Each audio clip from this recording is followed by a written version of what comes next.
développé tout à l'heure, aujourd'hui, cet utile, car cet utile, ça fait un puissant frisson au ciel. Ça fait un puissant frisson au ciel. Tu peux répéter ça? Ça fait un puissant frisson au ciel.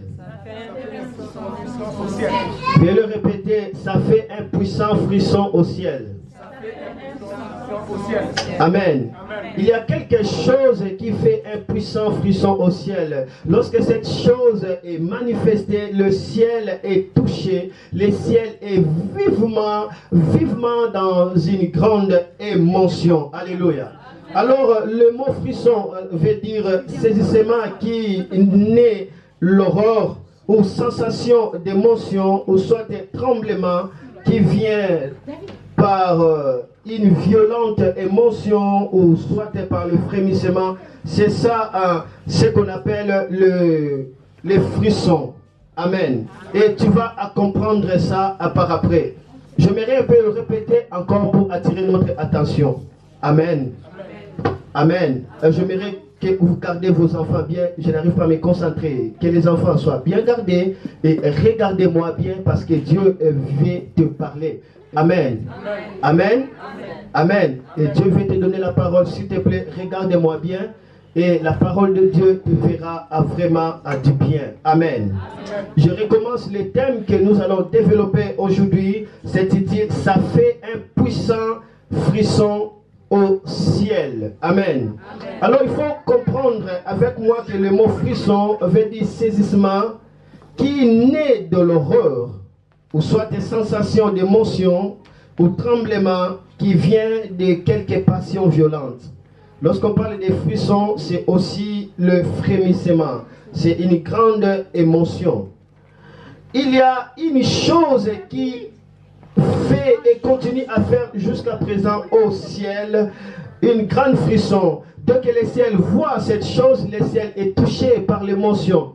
Dès que les anges voient ça, les anges sont vivement touchés, vivement passionnés par cette émotion. Et tout à l'heure, nous allons découvrir cette chose-là. Lisons d'abord la parole de Dieu dans le livre d'Apocalypse, chapitre 5, le verset, tu peux écrire le verset 1 jusqu'à 10, mais moi, je dois lire le verset 7 à 10. Apocalypse, chapitre 5, je vais lire le verset 7 à 10. La Bible dit, l'agneau s'avance, il vient prendre les livres dans la main droite de celui qui est assis sur les sièges royaux. Quand l'agneau a pris les livres, les 4 êtres vivants et les 24 anciens tombent à genoux devant lui. Chacun tient une harpe et des coupes en or, pleines de parfums. Ce sont les prières de ceux qui appartiennent à Dieu. Ils chantent un chant nouveau.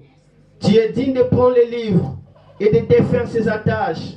Oui, tu as été offert en sacrifice. Avec ton sang, tu as racheté pour Dieu des gens de toute tribu et de toute langue, et tout le peuple et de tous les pays. Tu les as offerts à Dieu. Tu as fait d'eux le membre du royaume de Dieu. Tu as fait d'eux des prêtres pour servir notre Dieu. Et ils seront rois sur la terre. Amen. Amen. La question s'est posée dans le ciel. Il y avait un ange puissant qui posa une question pour le salut de l'humanité. Cet ange commençait à crier, qui est digne d'ouvrir le livre et de détacher les attaches qui contenaient dans ce livre? Qui est digne de regarder ce livre? Qui est digne de voir ce livre, d'ouvrir ce livre, en vue de briser les attaches qui étaient dans ce livre? Le livre sur lequel les anges criaient, le livre sur lequel les anges cherchaient des personnes dans le ciel, sur la terre, sous la terre à regarder, c'était bien le livre de la vie.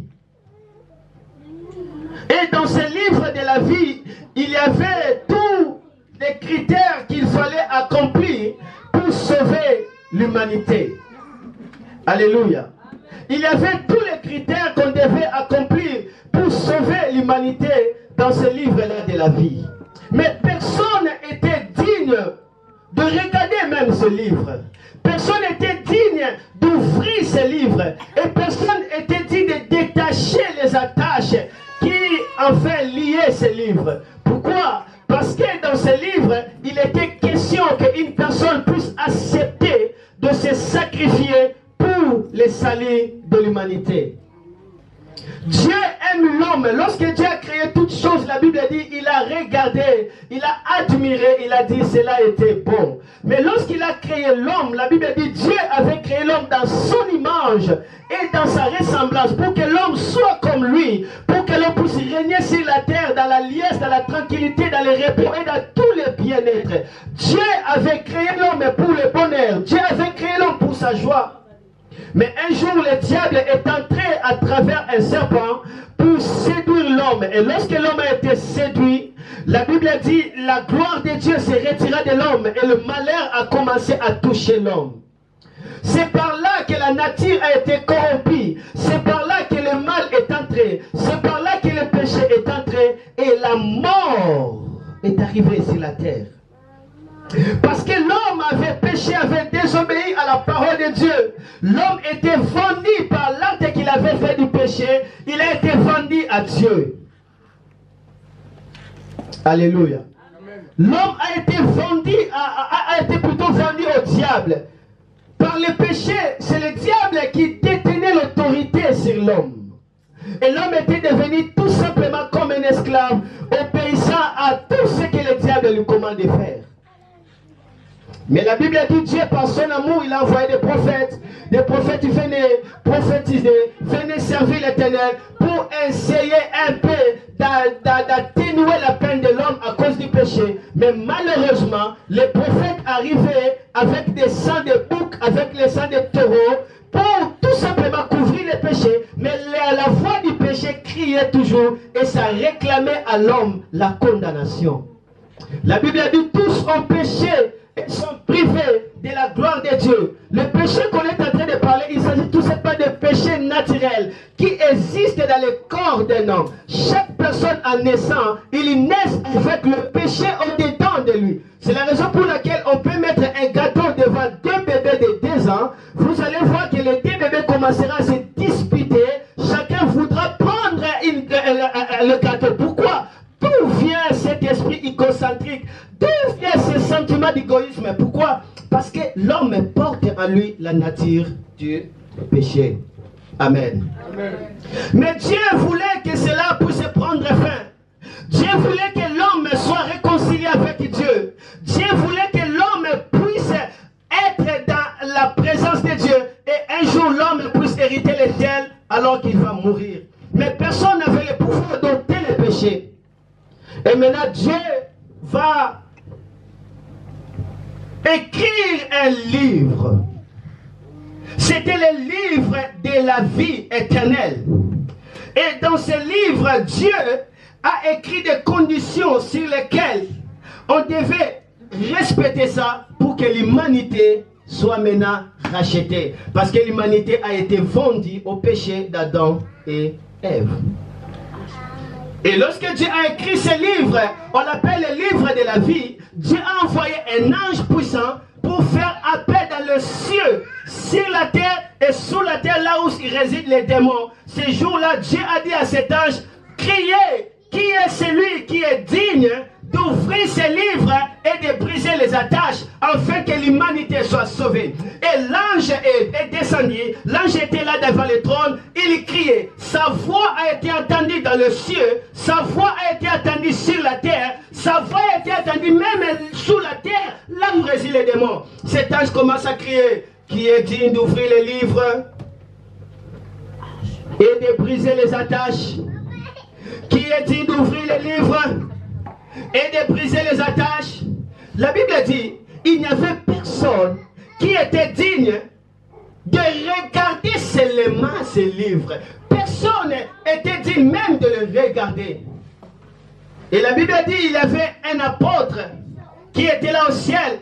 Dieu l'avait permis de voir cet événement, de voir cette vision. Cet apôtre s'appelait Jean. Lorsque cet apôtre a vu que personne était digne même de regarder ce livre qui devait donner aux hommes l'accès d'aller au ciel, donner aux hommes l'accès d'avoir la vie éternelle, donner aux hommes l'accès d'hériter le royaume de Dieu, lorsque personne n'était digne de regarder regardez ces livres, la Bible dit, l'apôtre commence à faire quoi? À pleurer. Il a pleuré parce qu'il a vu qu'il n'y a pas l'issue pour le salut. Il a pleuré parce qu'il a vu qu'il n'a pas le chemin pour hériter le ciel. Il a pleuré parce qu'il a réalisé personne n'est digne de descendre sur la terre pour se sacrifier pour le compte de l'humanité. Alors qu'il pleurait, cet apôtre représentait l'humanité. Et la Bible dit, il y avait un ange qu'on appelle vieillard. Cet ange a dit à cet apôtre Jean, ne pleure pas, ne te lamente pas. Voici, il y a l'agneau de Dieu qui est digne d'ouvrir ses livres et de détacher les 7 sceaux. Il est digne d'accomplir tous les principes pour donner la vie éternelle. Il est digne de se sacrifier pour que l'humanité soit sauvée. Il est digne de se sacrifier pour que les hommes soient libres du diable et qu'ils puissent hériter le ciel comme un héritage. Alors que cet ange criait comme ça, l'apôtre Jean a vu un agneau qui sortait du trône de Dieu. La Bible dit, cet agneau avait plein de sang et cet agneau saignait déjà. Il était tellement faible. La Bible dit, il était l'agneau immolé. Alléluia. Il était l'agneau immolé. Il saignait et il s'avança petit à petit. Il a pris le livre. Amen. Amen. Et cet agneau qui avait pris le livre, qui devait nous sauver, qui devait nous donner l'accès ou le visa au ciel, cet agneau s'appelle Jésus-Christ, le Fils de Dieu. Amen. Ma soeur, mon frère, personne n'était digne de donner son sang pour que toi et moi nous soyons sauvés. Personne n'était digne d'accepter d'être le chemin pour qu'on puisse hériter le ciel. Personne n'était digne de se sacrifier pour l'humanité. Mais Jésus-Christ a payé le prix. Il a accepté la dit Père. Mais voici, parce que j'ai trouvé que dans ces rouleaux de livres de vie, personne n'est digne d'ouvrir. Et moi, je viens pour accomplir ta volonté. Je m'approche de ton trône pour te dire, mais voici, envoie-moi sur la terre. Je vais accepter de se sacrifier pour l'humanité. Amen. Amen. Il y a quelque chose qui fait frisson aux anges. Il y a quelque chose qui crée l'émotion aux anges. Il y a quelque chose qui sont comme des fils, des ondes électriques qui bougent le ciel. C'est lorsque Jésus a accepté de donner son sang pour que l'humanité soit sauvée. Lorsque Jésus a accepté de se sacrifier pour que nous puissions appeler aujourd'hui Dieu notre Père. Et cet acte-là avait bougé le ciel, avait fait les tremblements au ciel. Les anges étaient tellement dans l'éblouissement, dans l'étonnement. Il dit, ah, le saint accepte de mourir pour les impurs. Les purs acceptent de mourir pour les pécheurs. L'agneau de Dieu a accepté de donner son sang. Et la Bible dit dans le ciel, les anges acclamaient, les anges louaient, les anges chantaient. Et si on peut découvrir la dimension que le Seigneur Jésus-Christ avait portée, alors que Jésus accepta de descendre sur la terre, mourir à la croix du calvaire, pour que toi et moi nous soyons sauvés, ce n'était pas facile. Ce livre-là, ce n'était pas facile pour accomplir ces principes. Jésus est venu sur la terre. Il est né à travers la femme qu'on appelle Marie. Il a grandi. À l'âge de 30 ans, il commence à faire le ministère. Il chasse les démons. Il fait du bien. Il nourrit les affamés. Il était jour et nuit en train toujours de faire du bien. Mais arrivé à 33 ans, l'heure d'accomplir le livre de la vie était là. À 33 ans, Jésus est maintenant devant le temps de se donner pour l'humanité. Qu'est-ce qui s'est passé? Lisez Matthieu, chapitre 26, le verset 36 à 37, que Dieu parle aujourd'hui à une personne. Que Dieu te révèle ce qui fait frisson aux anges. Amen. Matthieu chapitre 26, le verset 36 à 44. Mais moi je dois lire seulement 36 à 39. La Bible dit, Jésus arrive avec ses disciples à un endroit appelé Gethsemane. Il leur dit, asseyez-vous ici pendant que je vais prier là-bas. Il amène avec lui Pierre et les deux fils de Zébédée. Il commence à être triste et très effrayé. Jésus commence à être triste et très effrayé. Alors il leur dit, mon cœur est triste jusqu'à mourir. Restez ici, restez éveillés avec moi. Il va un peu plus loin, il se jette par terre, le front contre le sol, et il prie en disant, mon Père, si c'est possible, éloigne de moi cette coupe de souffrance. Pourtant, ne fais pas comme je veux, mais comme tu veux. Amen. C'était le moment de prendre la décision pour sauver l'humanité. C'était le moment d'accepter maintenant les critères qui étaient écrits dans ce livre de la vie pour que l'homme soit réconcilié avec Dieu, pour que l'homme puisse avoir le ciel comme un cadeau, pour que l'homme puisse avoir la paix avec Dieu et qu'il soit libre du diable. C'était le moment propice. Jésus est allé dans la montagne comme d'habitude. C'était leur siège sur lequel les apôtres se rassemblaient avec Jésus. Ils lui parlaient des choses, ils mangeaient ensemble. Ce jour-là, Jésus allait dans la montagne. C'était la montagne des Oliviers. Il commence à chanter des psaumes. Jésus chantait avec des disciples des cantiques. La Bible dit qu'il chantait des cantiques de la fête. C'était des cantiques de réjouissement. Alors qu'il chantait, Jésus ne savait pas que c'était le moment pour lui de boire la coupe de souffrance, d'accomplir les principes pour sauver l'humanité. C'était toi et moi.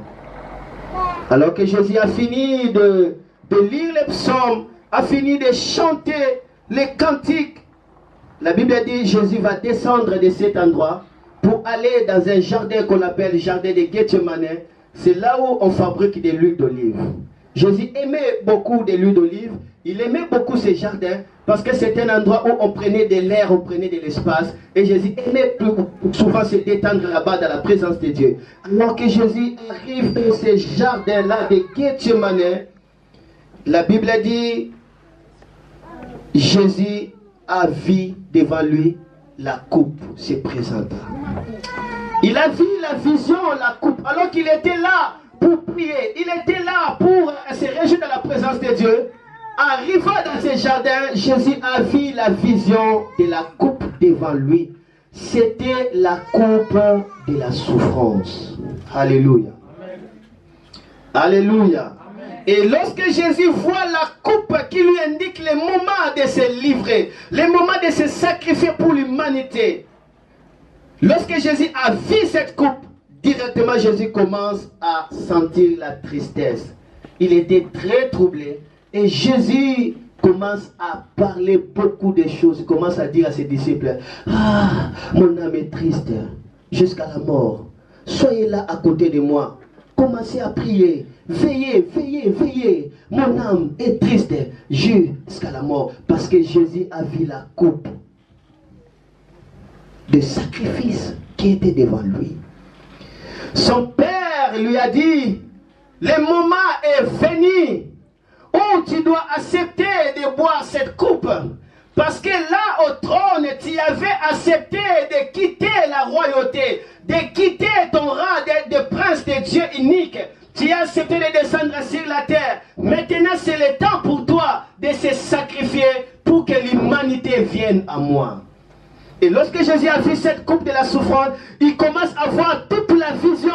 Comment est-ce qu'il devait souffrir pour que l'humanité soit sauvée. Cette coupe n'était pas cachée. Dieu l'avait montré tout ce qu'il devait faire. Comment est-ce qu'on devait l'injurer? Comment est-ce qu'il devait être lapidé? Il devait être blessé. Comment est-ce qu'on va le clouer? Comment est-ce qu'on va, on va le piétiner? Comment est-ce qu'il sera défiguré? Comment est-ce que son corps sera troué par des fouets? Comment est-ce qu'il sera languissant? Lorsque Jésus a vu cette coupe, lorsque Jésus a regardé regardé cette coupe, il a dit, Père, Père, Père, éloigne-moi cette coupe, s'il te plaît, éloigne-moi cette coupe.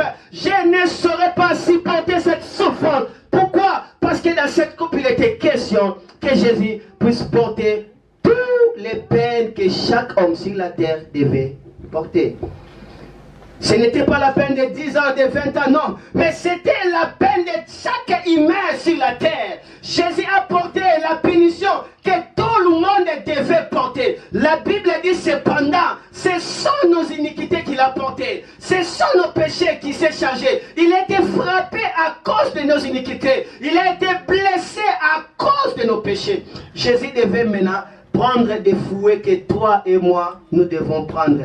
Quelle dimension de souffrance? Les fouets de toute l'humanité devaient être tombés sur Jésus. Parce que la condition était quoi? Que la personne qui va accepter de mourir pour l'humanité, de racheter l'humanité au prix de son sang, il devait avoir un corps semblable au corps des hommes. Mais une chose, ces corps doivent être capables de supporter patiemment jusqu'à la fin tous les fouets que chaque humain sur la terre devait recevoir. Toute punition de chaque personne devait recevoir, ça devait tomber sur cet homme qui devait accepter. Mais il doit sentir les douleurs comme tout homme sent les douleurs. Mais une chose, il ne peut pas mourir comme ça aussi longtemps qu'il n'a pas encore purgé toutes les peines de fouets que l'humanité devait purger. Jésus voit la vision qui lui indique le moment de se livrer, de se sacrifier pour l'humanité. Cette vision était représentée par la coupe de souffrance. Directement, Jésus commence à sentir la tristesse. Il est très troublé. Il entre dans l'agonie. Vous savez, l'agonie, c'est quoi? L'agonie, c'est l'angoisse ou le combat face à une mort prochaine. C'est-à-dire la personne commence à lutter devant la mort. Il sent la mort, mais il commence à lutter. Et Jésus, ce jour-là, la Bible dit, il était dans l'agonie. Amen.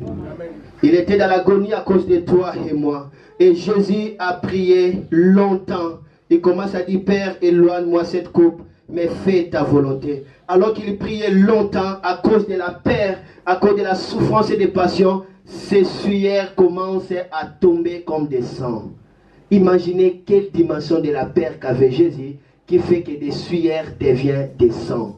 Quelle dimension de souffrance que Jésus devait affronter qui fait que des sueurs deviennent quoi? Du sang. Alléluia. Amen.